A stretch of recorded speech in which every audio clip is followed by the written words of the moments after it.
Hello guys, नमस्ते, केम छो, सत श्री अकाल, अस्सलाम वालेकुम, कसं काय, केमन आछो, Ram Ram guys. I hope सब बढ़िया होगी, बढ़िया हो सब, मजे कर रहे हो ना जिंदगी में, और क्या करना है, मजे करने हैं, ठीक है। तो इससे पहले अकाउंट्स की वीडियो आई होगी, आई होप तुम लोग समझ गए होगे अच्छे से, ठीक है। अब मैं बिजनेस की में आ गया हूँ, ठीक है। बिजनेस में हम लोगों ने लास्ट चैप्टर पढ़ा है प्लानिंग, तुम्हें पता है हम लोग को 5 फंक्शंस पढ़ने हैं। ऑर्गेनाइजिंग पे हम आ गए हैं, इसका स्टाफिंग डायरेक्टिंग एंड कंट्रोलिंग है, इसका बुक खत्म है, ठीक है। तो फटाफट ऑर्गेनाइजिंग चालू करते हैं, टाइम वेस्ट नहीं करते हैं, ठीक है। आ जाओ। तो ऑर्गेनाइजिंग क्या होती है सबसे पहले। अब देखो, हमने प्लानिंग में ना एक प्लान में एक बेस बना लिया कि हमें क्या करना है, ठीक है। तो उस हिसाब से हम काम को ऑर्गेनाइज करके चलते हैं, हम सारे डिपार्टमेंट्स ऑर्गेनाइज करते हैं, सारी चीजें ऑर्गेनाइज करते हैं, सारे वर्क को ऑर्गेनाइज करते हैं। तो उसी को हम बेसिकली बोलते हैं ऑर्गेनाइजिंग, ठीक है। तो ऑर्गेनाइजिंग में हम सब कुछ बेसिकली ऑर्गेनाइज करते हैं और एक हियरार्की बना के रखते हैं, बस, ठीक है। फिर आगे ऑर्गेनाइजिंग प्रोसेस, ठीक है। देखो, जैसे मैंने प्लानिंग का प्रोसेस बताया था, जिसकी मैंने शॉर्ट फॉर्म भी बताई थी, एस डाइसिव, ठीक है। तो ऑर्गेनाइजिंग के प्रोसेस में सिर्फ 4 स्टेप्स हैं, ठीक है। 4 स्टेप्स हैं और इसकी शॉर्ट फॉर्म है आई डे, ठीक है। आई से आ जाता है identification and division of work. तो सबसे पहले क्या करोगे, तुम काम को आइडेंटिफाई करोगे, तुम्हारा काम है क्या। फिर उस हिसाब से तुम डिवीजन ऑफ वर्क करोगे, मतलब डिवीजन ऑफ वर्क मतलब छोटे छोटे यूनिट्स और जॉब्स में काम को डिवाइड करोगे, लोगों को दे दोगे, ठीक है। फिर सेकंड इज डिपार्टमेंटलाइजेशन। फिर जब तुम जब काम को आइडेंटिफाई करोगे ना, तो जो सिमिलर नेचर की जॉब्स होंगी, जैसे जो प्लानिंग की जॉब होंगी, वो तुम प्लानिंग डिपार्टमेंट में कर दोगे। जो स्टाफिंग की हो, स्टाफिंग कह रहा हूँ मैं, ठीक है। जो फाइनेंस की होंगी वो सारे फाइनेंस डिपार्टमेंट कर दोगे, मार्केटिंग की होगी वो मार्केटिंग डिपार्टमेंट में कर दोगे, एज सच, ठीक है। डिपार्टमेंटल बनाने हैं, डिपार्टमेंट्स बनाने हैं बेसिकली, जिसमें सिमिलर काइंड्स ऑफ जॉब डाल देंगे, ठीक है। Third is assignment of duties. अब तुमने डिपार्टमेंट्स बना दिया, तो उसमें तुम्हें पता है क्या काम है, तो उस हिसाब से तुम असाइन करोगे लोगों को ड्यूटीज, जिसको जिस डिपार्टमेंट में काम करना है उस हिसाब से। और ड्यूटीज असाइन किस हिसाब से होंगी, as per the qualification of the employee. ऐसे नहीं कुछ भी काम दे दिया, जो इन्हें अच्छा लगता है और जो जिसमें वो क्वालिफाइड है वही देंगे उन्हें, ठीक है। फिर last establishing reporting relationship. Establishing reporting relationship मतलब एक बार जब ना जॉब वो मतलब एक बार जब सबको काम मिल गया, तो उनको पता होना चाहिए कि वो किससे ऑर्डर्स लेंगे और किसको वो बेसिकली बता सकते हैं अगर कोई उनको दिक्कत है, ठीक है। तो किसको अपनी कंप्लेंट्स दे सकते हैं, किससे उनको ऑर्डर लेना है, या किसको वो अकाउंटेबल है, ठीक है। तो ये सब पता होना चाहिए। तो हम एक एस्टैब्लिशिंग रिपोर्टिंग रिलेशनशिप मतलब रिपोर्टिंग रिलेशनशिप बनाते हैं दो लोगों के बीच में, कि बंदे को पता होना चाहिए कि उसे किसको रिपोर्ट करना है, ठीक है, बस किसके लिए अकाउंटेबल है वो, ठीक है। पहले देखो, चैप्टर में फीचर्स तो दे नहीं रखे, इंपॉर्टेंस दे रखी है बेसिकली ऑर्गेनाइजिंग की, ठीक है।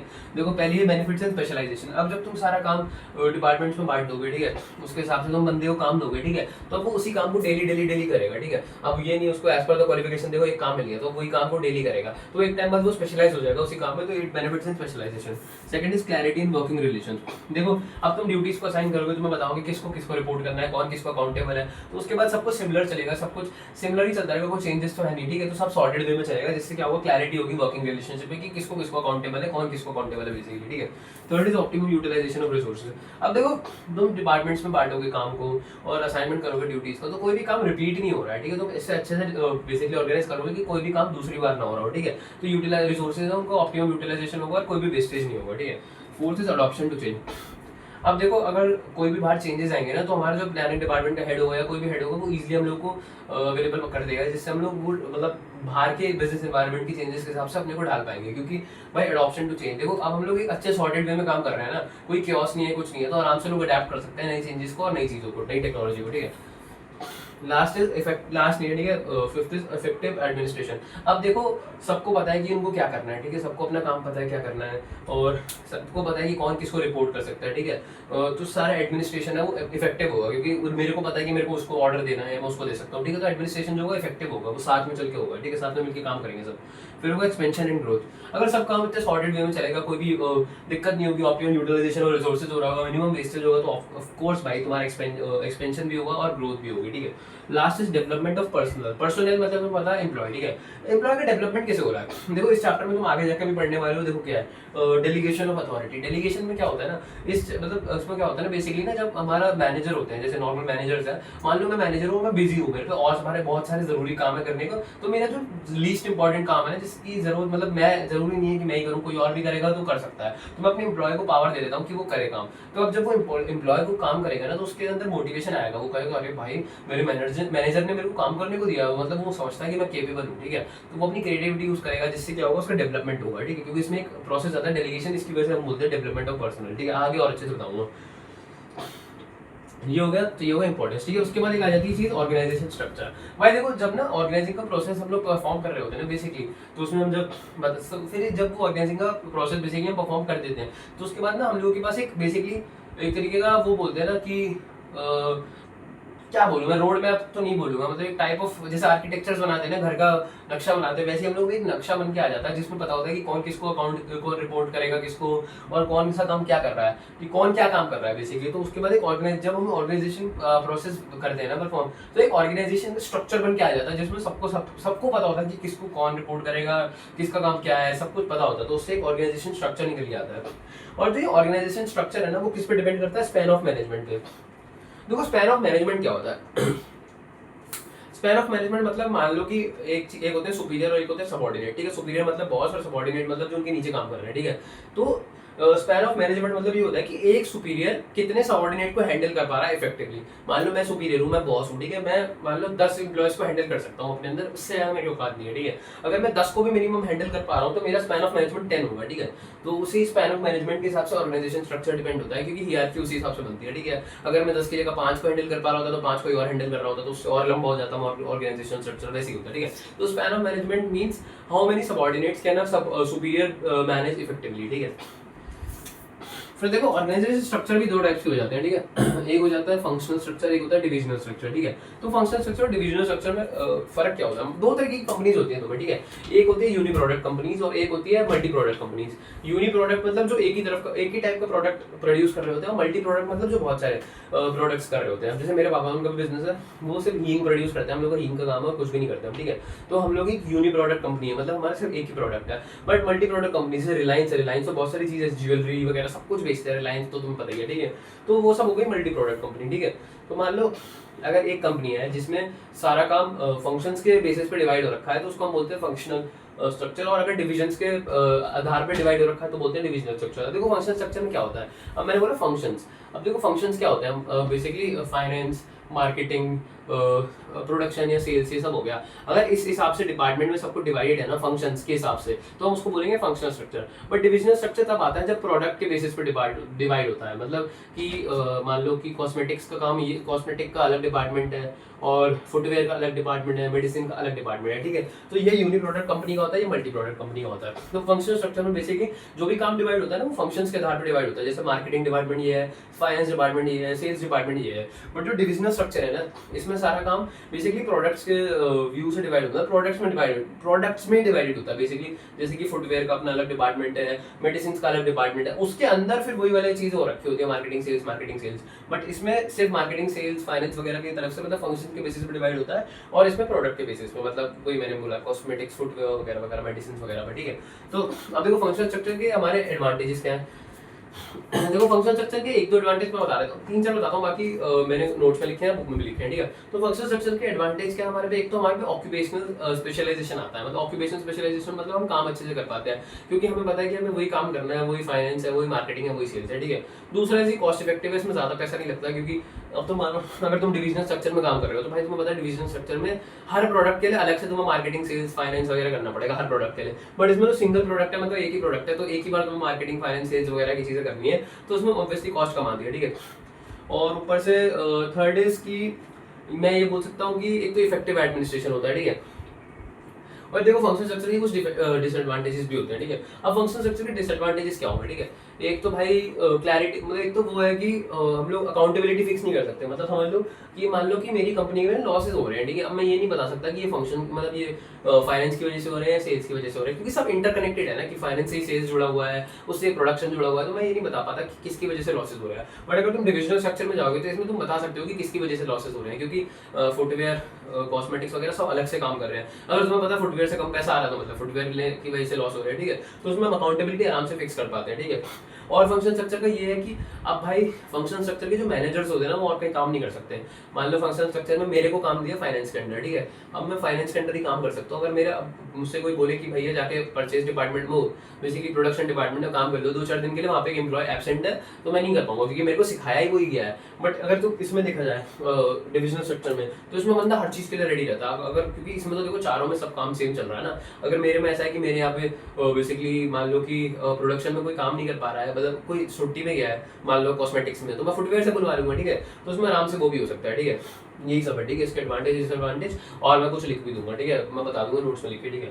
फिर आ जाता है, देखो ऑर्गेनाइजेशन भी दो तरीके की होती है, एक होती है फॉर्मल ऑर्गेनाइजेशन, एक इनफॉर्मल ऑर्गेनाइजेशन। देखो फॉर्मल मतलब तुम्हें नाम से पता चल रहा है, तुमने फॉर्मल इंग्लिश में लेटर्स लिखे होते हैं, जैसे formal letter, informal letter. Formal मतलब जो हम लोग क्लोज, मतलब बेसिकली फॉर्मल चीजों के लिए लिखते हैं, इनफॉर्मल मतलब जो दोस्त वगैरह को लिख दिया, इनफॉर्मल पार्टीज वगैरह के लिए बुलाने के लिए, ठीक है, तो उसमें भी सेम है फॉर्मल ऑर्गेनाइजेशन और इनफॉर्मल ऑर्गेनाइजेशन। देखो फॉर्मल ऑर्गेनाइजेशन क्या होती है ना, जो हमारा मैनेजर बनाते हैं, फॉर्मल ऑर्गेनाइजेशन होती है कोई मैनेजर बनाते हैं, जिसमें सारी क्लैरिटी होती है कि जॉब किसको, कौन कौन क्या काम कर रहा है, क्या अकाउंटेबिलिटी होगी किसकी, ठीक है, तो ये बेसिकली मैनेजर परफॉर्म करते हैं। मैनेजर बनाता है एक फॉर्मल ऑर्गेनाइजेशन को to achieve its objectives, organisation के ऑब्जेक्टिव। बट इनफॉर्मल ऑर्गेनाइजेशन कैसे बनती है, वो फॉर्मल के अंदर से निकल के आती है। अब कैसे, अब मान लो हमारे मैनेजर ने काम दिया है कि भैया आपको इधर काम करना है, मान लो कि मेरे को परचेज डिपार्टमेंट में काम करना है और एक बंदा उसको फाइनेंस डिपार्टमेंट में काम करना है, ऐसा फॉर्मल ऑर्गेनाइजेशन में बोला गया है। अब टाइम के हो बीच में मेरे को वॉशरूम आई और वो बंदा भी वॉशरूम आया हुआ था, तो मेरी उससे बातचीत हो गई, मतलब बढ़िया भाईचारा बन गया, ठीक है।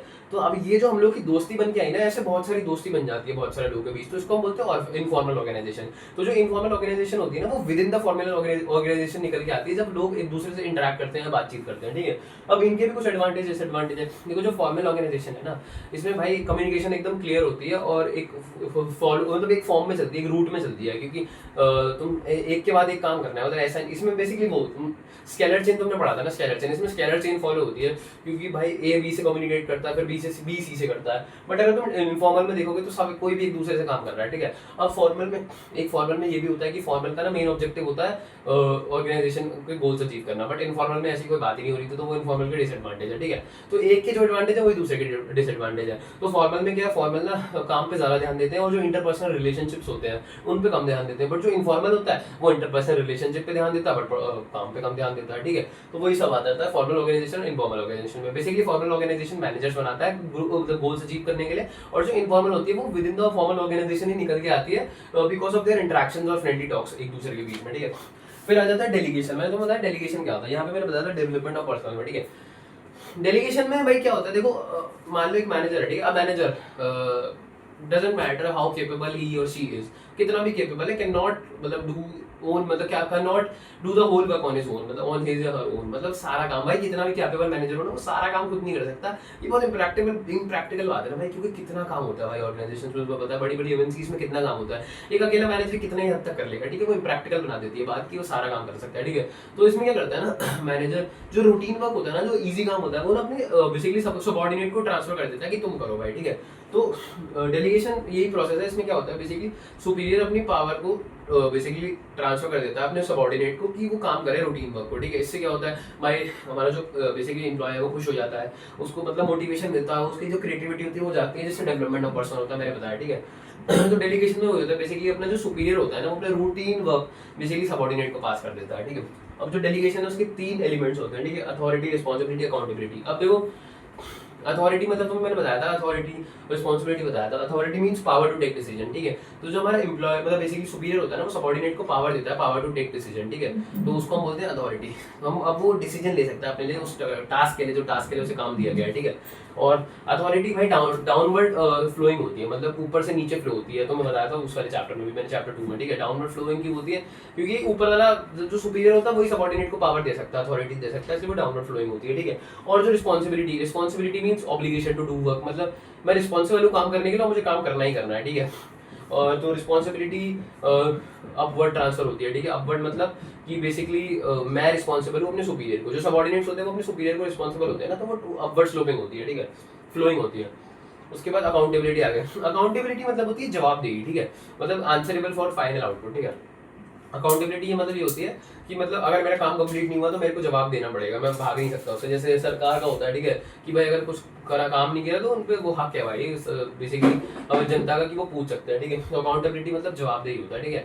और अब देखो जो अथॉरिटी होती है ना, वो कंप्लीटली डेलीगेट हो जाती है, मतलब जो हमारा बेसिकली सुपीरियर है ना, वो कंप्लीट अथॉरिटी दे सकता है बंदे को, ठीक है, अपने सबऑर्डिनेट को। और रिस्पॉन्सिबिलिटी कंप्लीटली डेलीगेट नहीं होती, बट कुछ हद तक हो जाती है, ठीक है। अब क्योंकि सबऑर्डिनेट भी उतना रिस्पॉन्सिबल नहीं हो पाएगा जितना सुपीरियर अपने काम के लिए होगा, ठीक है। और अकाउंटेबिलिटी बिल्कुल मतलब वो नहीं होती डेलीगेट, क्योंकि जो फाइनल अगर भाई अब देखो तुमने तो काम दे दिया उसको करने के लिए, बट अगर अच्छे रिजल्ट्स नहीं आया या काम पूरा नहीं हुआ तो जवाब तो तुम्हें ही देना पड़ेगा ना। चाहे गलती तुम्हारे सबॉर्डिनेट की, उसने काम नहीं किया, वो कमबख्त है पागल, बट भाई जवाबदेही तो फाइनल तुम्हारी है ना। अगर तुम्हारा ऊपर वाला बॉस कहेगा कि काम क्यों नहीं हुआ तो वो तुम्हें ही सुनाएगा ना भाई, वो तुम्हारे सबॉर्डिनेट को जाके थोड़ी ना सुनाएगा, ठीक है। तो अकाउंटेबिलिटी बिल्कुल डेलीगेट नहीं हो सकती, ठीक है। फिर आ जाता है इंपॉर्टेंस ऑफ डेलीगेशन। देखो इंपॉर्टेंस ऑफ डेलीगेशन क्या होता है, एक तो इफेक्टिव मैनेजमेंट। अब देखो जो रूटीन वर्क है ना वो पूरा मतलब हमने डेलीगेट कर दिया, सबऑर्डिनेट्स को दे दिया, तो मैनेजर है ना वो अपने मेन फोकस जो मेन काम है कंपनी का उस पर फोकस कर सकता है, तो इससे मैनेजमेंट जो है इफेक्टिव होता है, ठीक है। Second is employees development. Employee का डेवलपमेंट क्यों होता है, क्योंकि उसे भाई ऐसा काम करने को मिलता है जो बॉस कर रहे होते हैं इसके, ठीक है। तो उसमें एक सेंस ऑफ बिलोंगिंगनेस फील होती है, उसे मोटिवेशन मिलता है, उसकी क्रिएटिविटी निकल के आती है, क्योंकि उसको एक ऐसा काम करने को मिल रहा है जो उसका बॉस करता है, ठीक है। तो पर्सनल का डेवलपमेंट होता है। Third is motivation of employees. वही मैंने अब उसको काम करने को मिल रहा है तो वो मोटिवेट होगा, उसको लगेगा अरे हाँ मेरे बॉस ने तो मेरे पे भरोसा दिखाया, मतलब मैं कुछ तो हूँ भाई, तो मोटिवेशन होगा, ठीक है। Fourth is facilitates organisational growth. अब देखो जब मैनेजर ना मेन काम पे फोकस करेगा तो उससे हमारी ऑर्गेनाइजेशन एक्सपेंड होगी, क्योंकि जो रूटीन वर्क है वो तो सबऑर्डिनेट कर ले रहा है और जो सुपीरियर है वो मेन काम पे ध्यान दे पा रहा है, ठीक है। Fifth is basis of management hierarchy. अब देखो हम अथॉरिटी देते हैं तो उस हिसाब से एक हमारी चेन बनती है ना, कि ये इसको अथॉरिटी है, ये इसको रिस्पॉन्सिबल है, ये इसको अकाउंटेबल है, ठीक है। तो एक चेन बनती है ना, तो डेलीगेशन की वजह से एक बेस होता है मैनेजमेंट हियरार्की का, ठीक है। Next is better coordination. अब देखो कोऑर्डिनेशन भी बेटर है क्योंकि सबको पता है उन्हें क्या काम करना है, ठीक है। तो कोऑर्डिनेशन भी एक तरीके से बेटर होता है। और last is reduces the workload of managers. अब ये तो ऑब्वियसली है क्योंकि उन्होंने अपना काम अपने सबऑर्डिनेट को दे दिया तो उनका जो वर्कलोड है वो रिड्यूस हो जाता है, ठीक है। फिर नेक्स्ट इज सेंट्रलाइजेशन। देखो सेंट्रलाइजेशन मतलब क्या होता है, सेंट्रलाइजेशन पहले मैं इंग्लिश में बोलता हूँ। Centralisation means concentration of power in few hands at the top level. मैंने तुम्हें चैप्टर 1 में बताया था ना, टॉप लेवल और लोअर लेवल। तो सेंट्रलाइजेशन मतलब ना जब टॉप लेवल ना पावर टू टेक डिसीजन वो अपने पास रख लेते हैं, वो किसी को देते नहीं है, ठीक है। Centralisation means concentration of power only in the few hands at the top level. मतलब टॉप लेवल की पावर उन पे पावर है, वो अथॉरिटी कर सकता है, मतलब वही पावर मतलब डिसीजन ले सकते हैं और कोई डिसीजन नहीं ले सकता उनके अलावा। और डिसेंट्रलाइजेशन मतलब क्या होगा, सेंट्रलाइजेशन का उल्टा। सेंट्रलाइजेशन मतलब सारी पावर टॉप लेवल पे। डिसेंट्रलाइजेशन मीन सिस्टमैटिक डेलीगेशन या distribution of power eight every level. मतलब सबको पावर दी है कि आप भी अपना डिसीजन ले सकते हो, आप अपना डिसीजन ले सकते हो, ठीक है।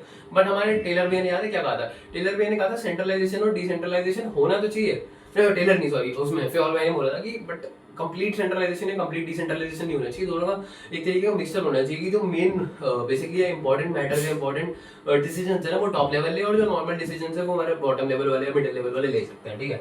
फिर आ गया इंपॉर्टेंस ऑफ डिसेंट्रलाइजेशन। सेंट्रलाइजेशन मतलब डिसेंट्रलाइजेशन की क्या इंपॉर्टेंस है, ठीक है। First is develop initiative among subordinate. अब देखो जो डिसीजन मेकिंग पहले टॉप लेवल ले रहा था, ठीक है, अब वो सारे लोग ले रहे हैं, सारे मैनेजर्स ले रहे हैं, ठीक है, लोअर लेवल वाले भी मिडिल लेवल वाले। तो उनके अंदर भी एक इनिशिएटिव आता है कि अब वो भी पहला स्टेप ले सकते हैं, अपने हिसाब से कुछ भी कर सकते हैं, ठीक है, क्योंकि उन पे पावर टू टेक डिसीजन है, तो उनके अंदर एक इनिशिएटिव बिल्ड होता है। Next is develop managerial talent for future. अब देखो जो काम पहले टॉप लेवल वाले कर रहे थे वो काम अब मिडिल लेवल वाले और लोअर लेवल वाले भी कर रहे हैं। तो अब आगे के टाइम अगर कोई टॉप लेवल का छोड़ के चला जाए काम, तो मिडिल लेवल वाले ऑलरेडी रेडी है ना वो काम करने के लिए, क्योंकि उनको भी अब आदत पड़ गई है वो काम करने की। तो वो फ्यूचर के लिए मैनेजरियल टैलेंट को डेवलप करता है, basically decentralisation. Third is quick decision making. अब देखो पहले क्या था, सेंट्रलाइजेशन था, पावर से मतलब पावर टू टेक डिसीजन से गिने चुने लोगों पे था, तो डिसीजन मेकिंग बहुत देर में होता था, ठीक है, क्योंकि वो 5-6 लोग डिसाइड करते थे, बहुत टाइम लगता था। अब सब पे पावर है, वो अपने लिए डिसीजन ले रहा है, वो अपने लिए डिसीजन ले रहा है, तो डिसीजन मेकिंग क्विक हो गई है। पहले सिर्फ वो टॉप लेवल वाले सबके लिए ले रहे थे तो देर लग रही थी, ठीक है। Next is relief to top level management. Top level management को भी रिलीफ है क्योंकि आप उनको सिर्फ इंपॉर्टेंट मैटर्स पे ध्यान देना है, बाकी जो नॉर्मल मैटर्स है वो सब मिडिल लेवल वाले और लोअर लेवल वाले खुद ही कर लेंगे, ठीक है। और ये तभी बेनिफिशियल है जब हमारे मिडिल लेवल वाले और लोअर लेवल वाले ना केपेबल है काम करने के। ऐसा नहीं कि हमारे बिगाड़ से एम्प्लॉयज मिडिल लेवल और लोअर लेवल पे और उनको तुमने पावर टू टेक डिसीजन ले लिया, वो कुछ भी आल वाल करे जा रहे हैं, ठीक है, ऐसा नहीं। तब वो अज्यूम कर सकते हैं ना रिस्पॉन्सिबिलिटी कि हम काम करेंगे, उन्हीं को बांटो भाई, अगर बेकार एम्प्लॉयज है तो बांट के फायदा क्या है, ठीक है। Fifth is facilitates growth. अब ग्रोथ क्यों होगी, देखो डेलीगेशन में भी था, डिसेंट्रलाइजेशन में भी था। अब देखो भाई जो मेन काम है ना उस पर टॉप लेवल वाला ध्यान दे पा रहा है, मैनेजर्स ध्यान दे पा रहे हैं। जो बेकार के काम है ना, या फिर बेकार के तो नहीं, एक्चुअली कोई काम बेकार नहीं है, बट जो भी रूटीन वर्क है ना जो उतना इंपॉर्टेंट नहीं है फॉर्म के लिए, मतलब वैसे तो इंपॉर्टेंट है बट उतना इंपॉर्टेंट नहीं है जितने टॉप लेवल वालों के काम है, ठीक है। तो जो इंपॉर्टेंट काम है वो टॉप लेवल वाले कर रहे हैं, तो उनको ज्यादा टाइम मिल रहा है फोकस करने के लिए उन चीजों पे, तो इससे क्या होता है ग्रोथ भी फैसिलिटेट होती है, ठीक है। Last is better control. अब देखो सबको पता है कि किस बेसिकली कंट्रोल बेटर कैसे हुआ। देखो अब पावर पहले सिर्फ टॉप लेवल पे थी, ठीक है, तो कंट्रोल नहीं था उतना टॉप लेवल पे। अब टॉप लेवल वालों ने सब में पावर्स बांट दी तो उनका कंट्रोल बेटर है, अब वो सबको ऑर्डर्स दे सकते हैं, ठीक है। ऑर्डर्स तो पहले भी दे सकते थे बट अब उनको कंट्रोल बेटर हो गया, क्योंकि इनडायरेक्टली देखा जाए तो सब उनके लिए रिस्पॉन्सिबल हो गया, ठीक है। फिलहाल देखो आज के चैप्टर में इतना ही होगा। मैंने तो बताया ऑर्गेनाइजेशन क्या होता है, सब कुछ एक तरीके से समान मतलब सिमिलर नेचर की चीजें एक तरीके से ग्रुप करना, फिर बेसिकली डिपार्टमेंटलाइजेशन करना, ठीक है, ये सब है, ठीक है। ऑर्गेनाइजेशन में बेसिकली सब कुछ ऑर्गेनाइज वे में रखना, बस इतना बोल सकते हैं, ठीक है। प्रोसेस मैंने बताया, आइडिया, ठीक है, identification and division of work मतलब काम बांट देना स्मॉल जॉब्स में, डिपार्टमेंट करना, सिमिलर नेचर ऑफ जॉब्स एक डिपार्टमेंट में बेसिकली प्लेस करना, फिर लास्ट में असाइनमेंट, लास्ट सेकंड में असाइनमेंट ऑफ ड्यूटीज करना, मतलब जो भी काम है as per the qualification employees को दे देना। Fourth is establishing reporting relationship मतलब कौन किसको अकाउंटेबल है, कौन किसको रिस्पॉन्सिबल है, वो सब बता देना। फिर इंपॉर्टेंस ऑफ ऑर्गेनाइजिंग आ गया, इसमें मैंने तो सब बता दिया, ठीक है। ऑर्गेनाइजेशन स्ट्रक्चर बता दिया कि बेसिकली मैनेजर ऑर्गेनाइजेशन जब प्रोसेस कर रहा होता है तो एक ऑर्गेनाइजेशन स्ट्रक्चर निकल के आता है, एक तरीके का रोड मैप निकल के आता है जिसमें सब कुछ गिवन होता है, एक तरीके मैप निकल के आता है जिसमें सब कुछ गिवन होता है कि कौन किसको रिस्पॉन्सिबल है, कौन क्या काम करेगा, ठीक है। और स्पैन ऑफ मैनेजमेंट मैंने बता दिया, how many employees can be effectively manage by one boss, ठीक है। और फिर टाइप्स ऑफ ऑर्गेनाइजेशन स्ट्रक्चर बता दिया मैंने, फंक्शनल और डिविजनल। फंक्शनल में बेसिकली जो फंक्शंस के आधार पर डिवाइड होता है काम, फाइनेंस, मार्केटिंग, प्रोडक्शन वगैरह के आधार पे, और डिविजनल मतलब जो प्रोडक्ट के आधार पर डिवाइड होता है। ये कब सूटेबल है, जब यूनी प्रोडक्ट कंपनी, ये तब सूटेबल है जब मल्टी प्रोडक्ट कंपनी है, ठीक है।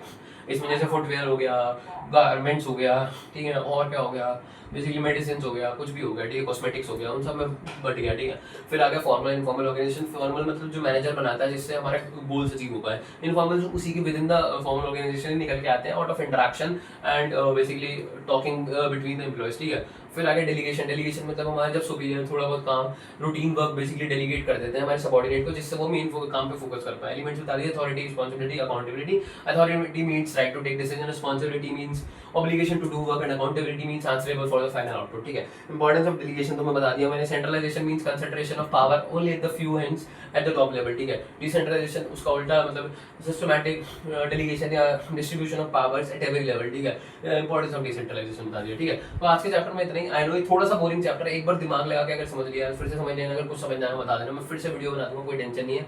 और मैंने नोट्स में बहुत अच्छे से लिखा है, उसमें तुम सब समझ जाओगे, ठीक है। तो आज की वीडियो में इतना ही। इसके बाद जो कर रहे थे करो भाई, चैटिंग कर रहे थे जिससे करो, बट थोड़ी देर का ब्रेक लेना, उसके बाद एक बार नोट्स जरूर पढ़ लेना जिससे तुम भूलो ना, ठीक है। वैसे भी कल संडे था, तुमने रेस्ट तो किया ही होगा, ठीक है। तो उसके बाद नोट्स पढ़ लेना। मैं ये नहीं कहता कि मेरे मतलब नोट से ही पढ़ो तुम लोग, जो मैंने दे रखे हैं तुम बुक से भी पढ़ सकते हो, बुक अपने में सेल्फ सफिशिएंट है, बट मेरे हिसाब से बुक में ज़्यादा ही दे रखा है, ठीक है। तो तुम चाहो तो मेरे नोट से भी पढ़ सकते हो। टेलीग्राम में मैं नोट्स देता हूँ, हैंड रिटन, ठीक है, हैंड रिटन नोट्स है मेरे बेसिकली, और डिस्क्रिप्शन में लिंक दे रखी है टेलीग्राम की, वहाँ पे जाकर तुम चेक कर सकते हो नोट्स। तो फिलहाल आज की वीडियो में इतना ही, कल मिलते हैं इकोनॉमिक्स के साथ, तब तक के लिए पीस।